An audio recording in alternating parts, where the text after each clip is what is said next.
will argue in the High Court in Pretoria today why the report on the so-called state capture should not be released. His counsel is expected to argue that he did not have enough time to respond to questions posed by a former public protector, Thuli Mandosela, on his relationship with the Gupta family. Yesterday, the court ruled it would hear arguments from the DA, EFF, UDM and COPE. The parties are expected to argue that the release of the report is in the interest of South Africans. Meanwhile, Cooperative Governance Minister Des van Rooyen's application to stop the release of the report was struck from the roll. Yesterday, a similar application by Mineral Resources Minister Jacob Zuma is to be heard next week. Let us now speak to our reporter outside the High Court in Pretoria, Aldrin Sampier. Aldrin, good morning to you once again. What time is the proceedings expected to begin today? Well, good morning, Balisa. The proceedings are expected to start around about 10 o'clock. That's when all the counsels will come in.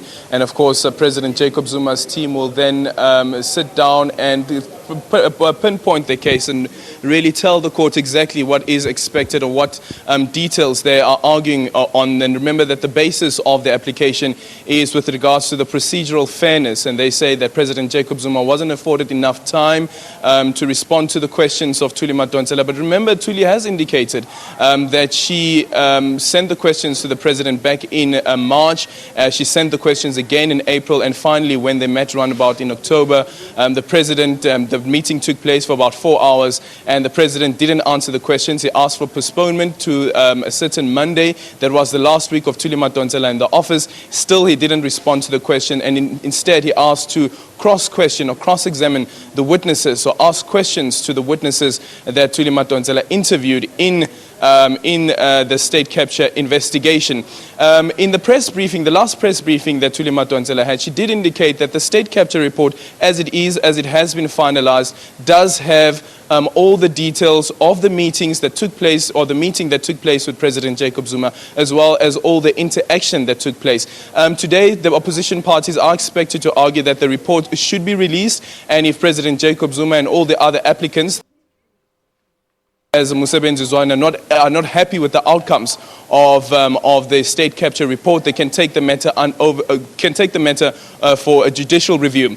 But one thing that the Public Protectors Act does provide for, even within the Public Protector's Office, is that the Public Protector can also review a matter that has been finalized. And this is what we have been indicated by the Deputy Public Protector, Kevin Malunga, when Busisiwe Mkhwebane, the current Public Protector, gave her first press briefing and said there are internal mechanisms available for a report to be reviewed if those who have been implicated are not happy with the outcomes. So that's an option that's still available. But what we know certainly with regards to this case is that Busisiwe Mkhwebane, the Public Protector's Office, is not opposing President Jacob Zuma's application. And yesterday we heard from the opposition parties arguing that was it not for the intervention of these political parties, considering that Busisiwe Mkhwebane is not opposing the application, the state capture report as it is will not see the light of day.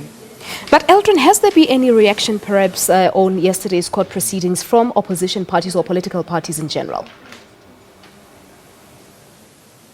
Well, the opposition parties are certainly happy that Des van Rooyen's application has been struck off the roll. They were quite cynical that Mosebenzizwane's counsel was in the court and they were following the proceedings, and an opportunity was given to the counsel.